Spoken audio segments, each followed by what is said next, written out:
Korrupsiya karşı iş-çaralar жүргүзүү боюнча iş planı негизинде иштер алып барылып.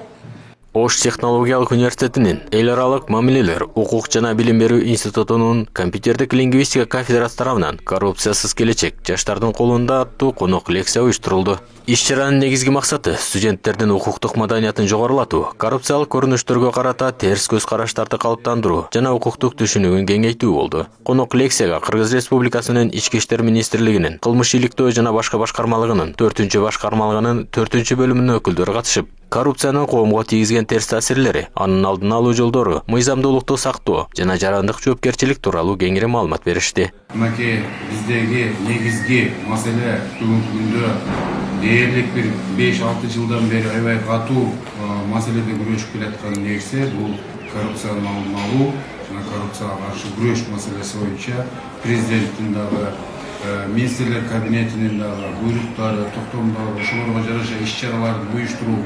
Анын ичинде алардын негизги көрсөтмөсүнүн негизинде биздин жогорку билим берүү жана инновация министрлиги, биздин өзүбүздүн министрликтен да сессияларга келбеген, же болбосо келип катуу жооп бере албаган ошол окуучулардан старосталар аркылуу, же болбосо түз, же болбосо мугалимдер, ортомчулар аркылуу таралуу, сыйак алуу мыйзамсыз болуп эсептелет, ошого эсептелип кетели. Иш-чарага институттун жамааты, окутуучулар жана студенттер катышып, лекциянын жүрүшүндө катышуучулар өздөрүн кызыктырган суроолорун берип, активдүү пикир алышты. Мындай жолугушуулар жаштардын укуктук аң сезимин жогорулатууга, коррупцияга каршы туруктуу көз карашты калыптандырууга жана мыйзамдуулукту урматтоо маданиятын өнүктүрүүгө багытталган маанилүү иш-чаралардын бири болуп саналат.